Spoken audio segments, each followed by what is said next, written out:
అన్న మన హైదరాబాద్‌లో ఇప్పుడు హోటల్స్, రెస్టారెంట్లు ఇవన్నీ కూడా మూసేసే అవకాశం ఉందంటున్నారు. అంటే ఎల్‌పీజీ గ్యాస్ సమస్యొచ్చింది గదా! షార్టేజ్ ఉందని అంటున్నారు. మరి ఏమయ్యే అవకాశం ఉంది? మరి పబ్లిక్‌గా మీ రియాక్షన్ ఏంటి? ఇగో ఇప్పుడు ప్రస్తుతం నేనొక ముస్లింని. ఒక్క ముస్లింలే ఇంకోటేందంటే రంజాన్ నడుస్తుంది. రంజాన్ ఫెస్టివల్ నడుస్తుంది. మాకు ఒక్క పొద్దులుండాలే. పొద్దుగాల నైట్ 4:00 లేచి వంటలు జేయాలే. దాంట్లో ఎల్‌పీజీ గ్యాస్ ఖచ్చితంగా అవసరం. ఎందుకంటే వాడేది ఖచ్చితంగా. ఇప్పుడు ధరలు పెరిగిందంటే మాకు దొరుకుతలేవు. ఒక ట ఆహ్, 2 డేస్‌లా నేను పోయినా గ్యాస్ దొరకలేదు నాకు. అయితే ఇట్లా ఇబ్బంది ఎందుకైంది? ధరలు పెరిగినయి. ఎందుకు పెరిగినయి? అక్కడ యుద్ధం నడుస్తుంది. అది ఎప్పటిదాకా నడుస్తది? మళ్ళా భారత్ బంద్ అయితదా? ఢిల్లీలో గాని, అక్కడ గాని మేము మీడియా ద్వారా చూస్తున్నాం. ఇది ఎందుకైతుంది? మళ్ళా ప్రధాని మోదీ గారు ఆపుతారా దాన్ని? అలా ఆపినంక మళ్ళీ ఏమైతది? ఇప్పుడు పెద్ద హోటళ్ళలో చూడండి 'షాగోజ్' అని ఒక హోటల్ ఉంది. అక్కడ ఆయన పరిస్థితి ఏం చూపిస్తున్నాడంటే, ఒక గ్యాస్ బంద్ అయితే నేను వంట చేయలేక అంటున్నాడు ఆయన. ఆ పెద్ద హోటల్ అయినా, పెద్ద బిజినెస్ అయినానే ఇట్లనే చెప్తున్నాడంటే, మా అసంటోడు పేదోడు ఏం చేస్తాడు? అదే నా క్వెషన్. చెప్పండి. అదే ఇట్లా బాధ ఉంది మాకు. మా అసంటోళ్ళు పేదోళ్ళు ఇట్లా బతకాలి. హ్మ్. సో, ఇప్పుడు ట్రై చేస్తున్నా మీకెక్కడ దొరకట్లేదా? దొరకతలేదు. ఎక్కడ పోతే లేదు. మళ్ళా ఇది దాంట్ల కొద్దిగా బ్లాక్ గూడా నడుస్తుంది. అంటే అప్పుడు 1200ల ఇచ్చే బ్లాక్‌ల ఇప్పుడు వాళ్ళు 2000 అంటున్నాడు. 1800 అంటున్నారు. మళ్ళా అది గూడా లేవు. తీసుకుంటే తీసుకోండి అంటే ఇట్లా విధానంగా చెప్తున్నారు గానీ, ఇగ ముందుకు ఏమైతదని తెలవదు మాకు గూడా. అంటే ఇప్పుడు కమర్షియల్ దానికి ఆపేసారు. గృహం దానికి ఇస్తున్నారు గాబట్టి దానికి ఇప్పుడు మీరు కమర్షియల్‌గా ట్రై చేస్తున్నారా? ఇంటికి ఏదో యూజ్ చేస్తారో అదే దానికి మనం ట్రై చేస్తున్నాం కానీ దొరకతలేదు. దొరకట్లేదు. ఇబ్బందయితుంది. హ్మ్. లైన్‌లు పెట్టాలి. అంటే యూపీ, ఢిల్లీలో అక్కడ నడుస్తుంది. అది జూసి ఇంకా భయమైతుంది మాకి. మనం తెలంగాణలో ఉన్నాం. మళ్ళా ఇక్కడ సిటీలో ఉన్నాం. డిస్ట్రిక్ట్‌లో అయితే ఏదో పొయ్యి ఏదో పెట్టి వండుకోవచ్చు, తినొచ్చు. కానీ మన సిటీలో ఎక్కడ కట్టెలు దొరుకుతాయి? ఎట్లా బతకాలే? హ్మ్. పెద్ద పెద్ద అపార్ట్‌మెంట్‌లు హ్మ్. ఎట్లా బతకాలి చెప్పండి మీరు? అవును. సో, ఇట్లా ఎప్పుడు మరి ఇదైతదనుకుంటున్నారు? ఇగ చెప్పలేం. హ్మ్. ప్రధాని మోదీ గారు చేతిలో ఉన్నది. హ్మ్. ఆళ్ళు అక్కడ జరిగే యుద్ధంని ఆపాలే. హ్మ్. నేను రిక్వెస్ట్ చేస్తున్నా. అది యుద్ధంని ఆపి మీరొక డైనమిక్ మోదీ లాగా తయారు గావాలే. హ్మ్. ఫ్యూచర్‌ల మీకి ఒక హిస్టరీ ఉంటది. హ్మ్. అయితే ప్రధాని మోదీ గారు హ్మ్. ఒక యుద్ధంని ఆపిర్రు అని ఒక హిస్టరీలో రాసి పోతారు. హ్మ్. అయితే ఈ యుద్ధంని ఆపాలే. అది నార్మల్‌గా వస్తది. హ్మ్. పెట్రోల్ ధర గాని, హ్మ్. గ్యాస్ ధర గాని ఏదో సమస్యలొస్తున్నాయో ఆ పరిష్కారం ఏందంటే యుద్ధమే. Thank you. గ్యాస్ క్రైసిస్ చూస్తూ ఉన్నాం దేశవ్యాప్తంగా కూడా. బెంగుళూరులో ఆల్రెడీ హోటల్స్, రెస్టారెంట్స్ అనేది కూడా మూసేస్తున్నామని ప్రకటించేశారు. హ్మ్. హైదరాబాద్‌లో కూడా ఇంకొక 2, 3 రోజులకు సరిపడా మాత్రమే ఉన్నాయి. ఇక మూసేస్తామన్నట్టుగానే వాళ్ళు కూడా మాట్లాడుతున్నారు. హ్మ్. ఏంటి క్రైసిస్‌ని మరి ఎలా చూడొచ్చు? క్రైసిస్‌ని ఎలా చూడొచ్చంటేనండి, క్రైసిస్ క్రియేట్ చేస్తున్నారు హ్మ్. అని నా అభిప్రాయం. హ్మ్. ఎందుకంటే పెట్రోలియం నిల్వలు ఎప్పుడూ కూడా కేంద్ర ప్రభుత్వం ముందుగానే ఒక సంవత్సరానికి సరిపడే నిల్వలు అది ముందుగానే పెట్టుకుంటారు. రెడీగా పెట్టుకుంటారు. దానికి సంబంధించిన కన్సైన్‌మెంట్‌లన్నీ కూడా రెడీగా ఉంటాయి. హ్మ్. దానికి సంబంధించి ఇప్పుడు యాక్చువల్‌గా పోనీ అది కాసేపు పక్కన పెడితే, మనకి ఇది నెల రోజులు, నెల 15 రోజుల నుంచి మాత్రమే జరుగుతుంది. అవును. ఈ విధంగా జరిగేటప్పుడు మనకో ప్రాబ్లమ్ వస్తది.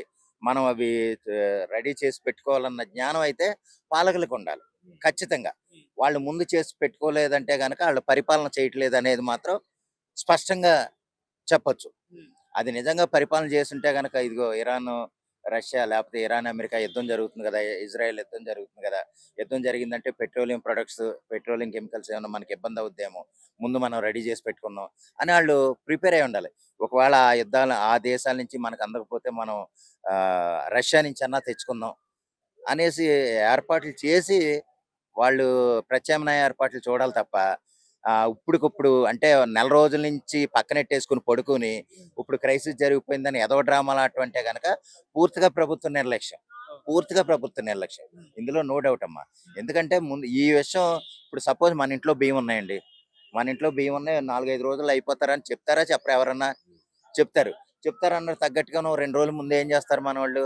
ఓహ్! మళ్ళీ డీమార్ట్‌కెళ్ళటం ఏదో ఒక మార్ట్‌కెళ్ళి మళ్ళీ రైస్ తెచ్చుకొని అన్నీ అంటే కూరగాయలు అన్ని రకాలుగాను కావాల్సినయన్నీ తెచ్చుకొని ముందుగా పెట్టుకుంటాం. అవును. అంతేగాని అయిపోయినయన్నీ గదా! ఈరోజు వండుకోవడానికి లేదని మధ్యాహ్నం నుంచి పరిగెట్టం గదా! హ్మ్. అదే విధంగా ప్రభుత్వాలు అలా చేస్తేనే ఆట్లికి మనుగడ, ఆట్లికి విలువ హ్మ్. ప్రభుత్వాలకి. హ్మ్. అటువంటి చేయలేని పరిస్థితిలో ఎటువంటి ప్రభుత్వం అయినా ఎవరైనా సరే అసమర్థుడి కింద లెక్క. అలాగేంటంటే ఇది కావాలని క్రియేట్ చేసే క్రైసిస్ తప్ప అంతకంటే ఏం కాదు. ఇది ఒక డ్రామా. గతంలో నేను ఎందుకంటేనమ్మా ఈ మాట అంటున్నాను, ఉల్లిపాయలు అలాగే చేశారు. ఉల్లిపాయలు మనకి సరిపడగా నిల్వలు ప్రతి చోట ఉంటాయి, ఎక్కడ ఉంటాయి. కానీ బ్లాక్ నా కొడుకులు ఈ ఈ కొంతమంది ఏంటంటే దళారులు అంటారు వాళ్ళని. వాళ్ళు ఏం చేస్తారంటే అప్పుడప్పుడు క్రియేట్ చేస్తారు. ఇవన్నీ ఒక చోట నిల్వలు పెట్టేసి 15 రూపాయలు ఉన్న కేజీ ఉల్లిపాయలు ఏం చేస్తారంటే వాళ్ళు ఒక 75 రూపాయల దాకా మార్కెట్లో క్రియేట్ చేస్తారు లేనట్టుగా. అంటే ప్రభుత్వం ఆధార్ కార్డు మీద ఒక్కో కేజీ 2 కేజీలు ఇచ్చే డ్రామాలు ఆడినట్టుగా చేసేస్తారు. అందులో వాళ్ళకి ప్రభుత్వానికి సంబంధించిన సన్నాసులే ఉంటారు. అలాగా ఓ 75 రూపాయలు, అయ్య బాబోయ్ మనకి 75 రూపాయలకైనా దొరుకుతుంది అని ఈడేదో గొప్పగా చెప్పేసుకునేలాగా, అంటే 10 రూపాయలకి అమ్మే ఒక కేజీ ఉల్లిపాయలు 75 రూపాయలకి అమ్మితే ఎంత లాభం వస్తుంది? అలాగే కొంతమంది చేసే ఏర్పాట్లో ఇది కూడా అంతే. ఇదేంటంటే ఇప్పుడు సపోజ్ 1000 రూపాయలకి వస్తుందమ్మా, రేపు 1500 అమ్ముతారు. 1500 కూడా అమ్మని అంటే ఆడు బుక్ చేసినా కానీ దొరకడాడు. లేదండి దొరకండి, ఇంకో 4-5 రోజుల దాకా మీరు బుక్ చేసినా రాదంటాడు. అయ్య బాబా ఎలాగైనా కొనేయాలని ఈడు అనుకుంటాడు. ఎందుకంటే ఇందులో పిల్లల్ని లేకపోతే కుటుంబాలను ఇబ్బంది పెట్టకూడదు కాబట్టి. ఆ విధంగా చేసే డ్రామాలు తప్ప ఏం కాదండి. అయితే ఏంటంటే వాళ్ళు ఎలా చేసినా మనం ఏం చేయలేం. అల్టిమేట్గా ఏంటంటే వాళ్ళు ఎప్పుడు ఇస్తే అప్పుడే ఇదంతా బ్లాక్ మార్కెట్ దందాకి దారి తీయటం తప్ప అంతకంటే ఏం కాదు. అంతకంటే ఏం కాదు. దీని విషయంలో పాలకులు ముందుగా మేల్కొని దానికి ప్రత్యామ్నాయ ఏర్పాట్లు చేయటం, ఏదన్నా చేయటం అనేది పాలకులు ఆలోచించాలి, ప్రభుత్వాలు ఆలోచించాలి. ప్రజలకు ఇబ్బంది లేకుండా చూడాలనేది నా అభిప్రాయం. ఓన్లీ కమర్షియల్ దానికి మాత్రమే గ్యాస్ ఆపారు. వీళ్ళకి నార్మల్ గా గృహ అవసరాలకు మాత్రం ఇచ్చేస్తున్నారు. దాని మీద కొద్దిగా రేట్ అయితే పెంచారు. ఓన్లీ కమర్షియల్ దానికి ఆపేస్తారు కాబట్టి ఇది లేదండి, గృహవస్థ సిలిండర్లకు కూడా ఇబ్బంది వస్తుంది. ఎందుకంటే ఈ రోజే మా బోరబండిలో బుక్ చేద్దామంటే లేదండి 3 రోజుల దాకా లేదు, బ్లాక్ లో ఏమన్నా ట్రై చేయమంటారా, ఈ టైప్ లో మాటలు వచ్చేసినాయి ఆల్రెడీ. అంటే క్రియేట్ చేస్తారండి ముందు. కమర్షియల్ వాటి మీద ఎందుకు చేస్తారంటే వాళ్ళు యూనివర్సల్ గా గొడవ చేస్తారు కాబట్టి. ఇంట్లో వాళ్ళు ఎప్పుడో నేను బయటకు వచ్చి చెప్పలేం. అదే హోటల్ అనేటప్పటికి ఒకటి సపోజ్ టిఫిన్ చేయడానికి లేదనుకో, లేదండి ఇవాళ పెట్టలేదు, గ్యాస్ లేదని చెప్పేటప్పటికి అది వైరల్ అవుతుంది. వాళ్ళకు ముందు అలా బ్రేక్ చేస్తారు, నెక్స్ట్ ఫ్యామిలీస్ బ్రేక్ చేస్తారు, తర్వాత అంతా చేసి ఒక 500 ఎంతో పెంచుకొని బ్లాక్ మార్కెట్ ఇదంతా పూర్తి చేసుకున్న తర్వాత ఆ విధంగా వాళ్ళు వాళ్ళ వ్యాపారం వాళ్ళు చేస్తారు. ఈ విషయంలో ఏంటంటే ప్రభుత్వం ముందుగా మేల్కొని వ్యవహరించి ఉంటే మంచిది. ఏది ఏమైనా సరే ప్రజలకు ఇబ్బంది కాకుండా చూడాలనేది నా అభిప్రాయం. ప్రభుత్వాలు ఈ విషయంలో ప్రజలకి ముఖ్యంగా పిల్లలతో ఉన్న కుటుంబాల కంటే ఎంత ఇబ్బంది అండి, వాళ్ళకి ఏ ఇబ్బంది లేకుండా చూడాలని మాత్రం నేను కోరుకుంటున్నాను. Thank you sir. అన్న ఇప్పుడు దేశంలో ఎల్పిజి గ్యాస్ సంక్షోభాన్ని చూస్తున్నాం. ఇప్పుడు బెంగళూరులో కూడా హోటల్స్, రెస్టారెంట్స్ మూసేశారు. హైదరాబాద్ లో కూడా మూసేసే అవకాశం ఉంది అని చెప్తున్నారు. ఏంటి సంక్షోభాన్ని ఎలా చూడొచ్చు? మరి మీ reaction? First of all Modi గారికి శుభాకాంక్షలు చెప్పాలండి. ఆయన చేస్తున్న కార్యదక్షత అని చెప్పేసి, ఆయన నడిపిస్తున్న పద్ధతి అని చెప్పేసి, ఆయన ప్లేస్ లో ఎవరైనా వేరే లీడర్ ఉంటే ఈ పాటికల్లా మనకు ధరలు అనేవి ఆకాశాన్ని అంటేటివి. అప్పట్లో సోనియా గాంధీ, మన్మోహన్ సింగ్ గారు ప్రధానిగా ఉన్నప్పుడు ఎక్కడో యుద్ధం జరుగుతుంటే ఇక్కడ ఆల్రెడీ రేట్స్ పెంచేశారు. యుద్ధం స్టార్ట్ అవుతుంది అనే మాటకే. కానీ మనం మొన్నటిదాకా చూసాము T20 వరల్డ్ కప్ అని చెప్పేసి నడిచింది. T20 వరల్డ్ కప్ లో ప్రతి ప్రజలు కూడా ఆ T20 వరల్డ్ కప్ మాయలో పడిపోయారు. బయట ఏం జరుగుతుందని చెప్పి పట్టించుకోలేదు. ఎందుకంటే వాళ్ళకి తెలుసు ₹1 కూడా రేట్ అనేది పెరగలేదని చెప్పి. ఏదున్నా వాళ్ళు కొనుక్కొని వస్తున్నారు, తింటున్నారు, వండుకుంటున్నారు, అన్ని చేస్తున్నారు. క్లియర్. T20 వరల్డ్ కప్ అయిపోయిన తర్వాత సడన్ గా ఇది లేవనెత్తారు అన్నట్టు.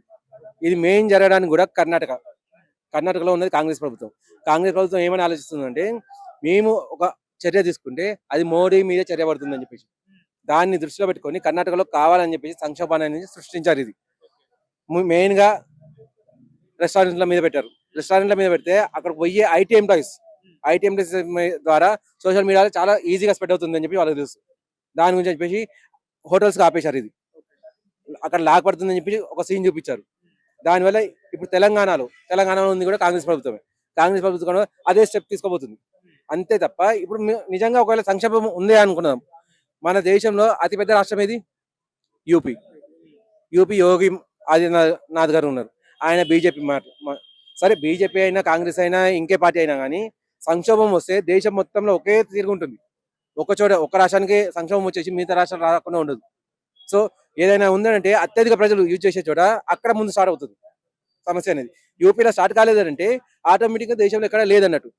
ఒకవేళ వేరే రాష్ట్రంలో ఎక్కడైనా స్టార్ట్ అయిందంటే ముఖ్యంగా మనం ఆలోచించాల్సింది అక్కడ ఉన్న ప్రభుత్వం ఏది, అక్కడ ఉన్న లీడర్ ఎవరు, ఎందుకు చేస్తున్నారు. కొద్దిగా విఘ్నతతో ఆలోచించండి ప్రజలు. మీకు కూడా మేము క్లియర్ చెప్తున్నాను.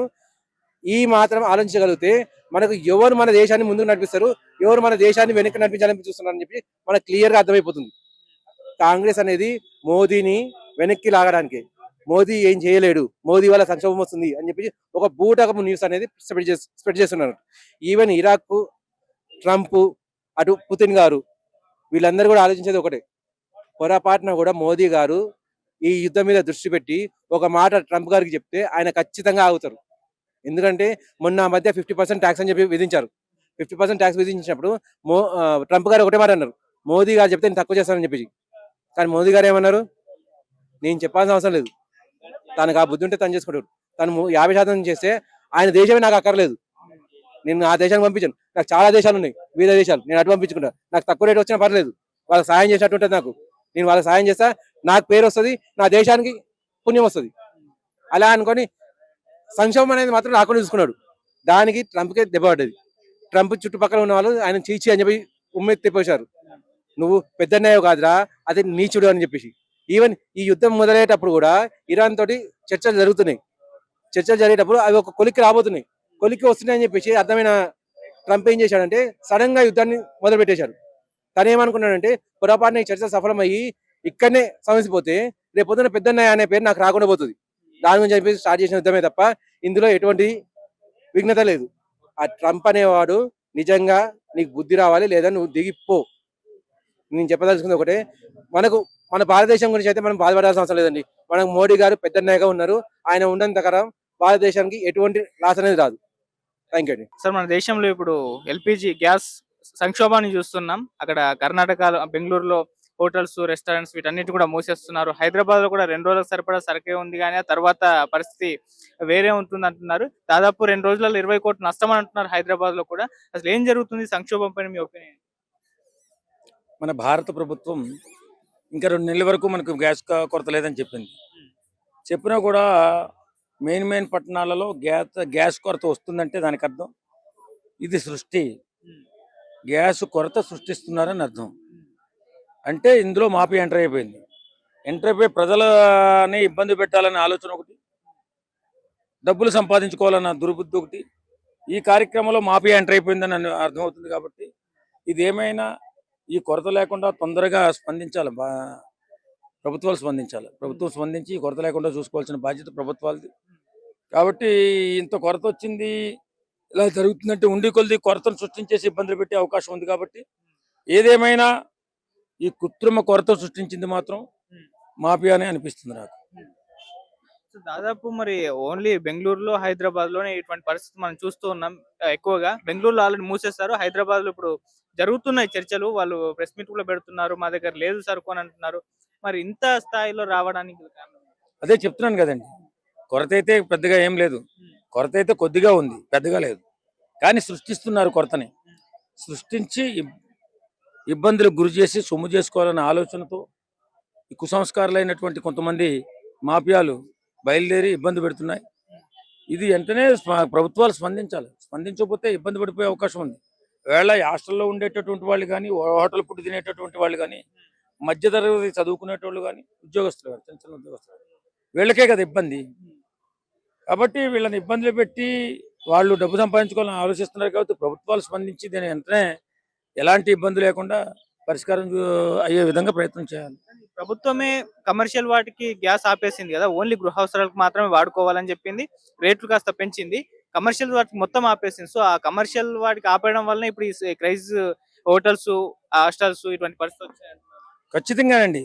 నేను ఏమంటున్నా, ఈ కొరత ఎందుకు వచ్చింది, ఎలా వచ్చింది పక్కన పెడితే దాన్ని క్లియర్ చేయాల్సిన బాధ్యత ఎవరిది? ప్రభుత్వం.